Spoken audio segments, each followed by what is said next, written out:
Bonjour à tous, bienvenue dans une nouvelle vidéo.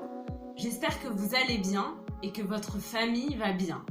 Je reviens aujourd'hui avec une vidéo sur le vocabulaire lié au coronavirus. Alors je suis désolée si vous en avez marre d'entendre parler du coronavirus. En avoir marre, ça veut dire en avoir assez de quelque chose, que quelque chose vous énerve et que vous voulez que cette chose s'arrête. Donc vous en avez marre. On peut en avoir marre de quelque chose ou de quelqu'un. Par exemple, on peut dire « j'en ai marre de toi » ou « j'en ai marre de cette situation » ou encore « j'en ai marre de faire le ménage tous les jours ». Nous vivons aujourd'hui une situation complètement inédite. Inédite, ça veut dire une situation complètement nouvelle, du jamais vu. En France, le président de la République Emmanuel Macron a annoncé un confinement général pour stopper la propagation du virus sur le territoire français. J'ai décidé de renforcer encore les mesures pour réduire nos déplacements et nos contacts au strict nécessaire. Les regroupements extérieurs, les réunions familiales ou amicales ne seront plus permises.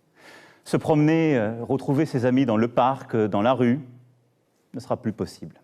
Cela veut dire que les Français ont l'obligation de rester chez eux. Les Français doivent rester à la maison. Seuls les déplacements absolument nécessaires sont autorisés pour au moins 15 jours et toutes les personnes qui se déplacent doivent être en mesure de justifier leur déplacement. Être en mesure, ça veut dire être capable. Les personnes doivent être capables de justifier leur déplacement. Les personnes doivent sortir avec une attestation de déplacement, c'est-à-dire un papier qui justifie leur déplacement. Quelles sont donc ces raisons absolument nécessaires qui justifient un déplacement? Il y en a plusieurs. La première raison, c'est pour aller au travail lorsque le télétravail est impossible. Faire du télétravail, ça veut dire travailler de la maison. En général, travailler sur son ordinateur de la maison. Donc, dans certains cas, le télétravail n'est pas possible. Si vous êtes jardinier, par exemple, le télétravail est impossible. Vous devez aller chez votre client, dans son jardin, pour travailler. La deuxième raison, c'est pour aller faire ses courses, pour aller acheter à manger, pour aller à la pharmacie. Troisième raison, pour aller chez le médecin, mais uniquement en cas d'urgence. Il faut éviter absolument d'aller à l'hôpital ou chez le médecin si ce n'est pas un cas d'urgence. Quatrième raison, pour faire une activité physique, c'est-à-dire pour faire du sport, mais seulement si c'est pour faire une activité physique seule. Il est interdit de faire une activité physique collective, c'est-à-dire avec d'autres personnes. Pour faire une activité physique seule, par exemple aller courir, c'est autorisé. Une autre raison, c'est pour promener son animal de compagnie. Un animal de compagnie, c'est un animal qui vit avec un humain, en général un chien ou un chat. On peut donc encore, heureusement, aller promener son chien. Si vous sortez dehors sans justificatif, sans attestation, vous risquez une amende de 135 €. Une amende, c'est une somme d'argent que l'on paye lorsque l'on ne respecte pas la loi. Par exemple, on peut payer une amende si on gare sa voiture à un endroit non autorisé ou si on prend les transports sans ticket de transport. Donc on paye une amende. À l'heure où je tourne la vidéo, il y a plus de 11 000 cas de coronavirus confirmés en France, c'est-à-dire 11 000 personnes contaminées. Et il y a déjà eu 372 décès. Le mot décès vient du verbe décéder, qui est un synonyme de mourir. Donc ce confinement général a été mis en place pour éviter la propagation du virus.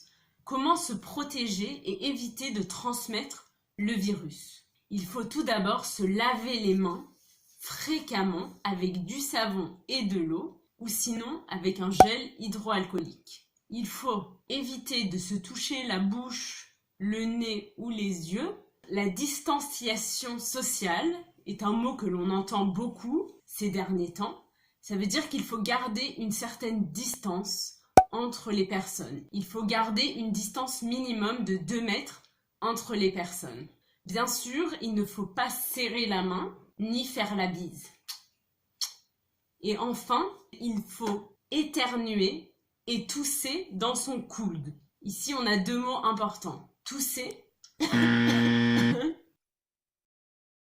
et éternuer. Les symptômes les plus courants du coronavirus, les symptômes les plus fréquents sont la toux et la fièvre. Les malades toussent et ont de la fièvre. Certaines personnes ont également des courbatures.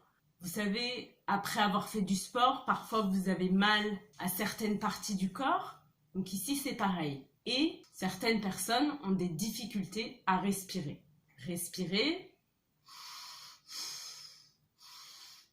Attention, parfois, on peut être porteur du virus et n'avoir aucun symptôme. Ne pas être malade, ne pas avoir de toux, ne pas avoir de fièvre. Mais on reste contagieux. Ça veut dire qu'on peut transmettre le virus à d'autres personnes. On peut contaminer d'autres personnes et notamment contaminer les personnes à risque. Vous pouvez contaminer des personnes âgées, c'est-à-dire des personnes qui ont plus de 70 ans ou des personnes avec des maladies chroniques comme le diabète.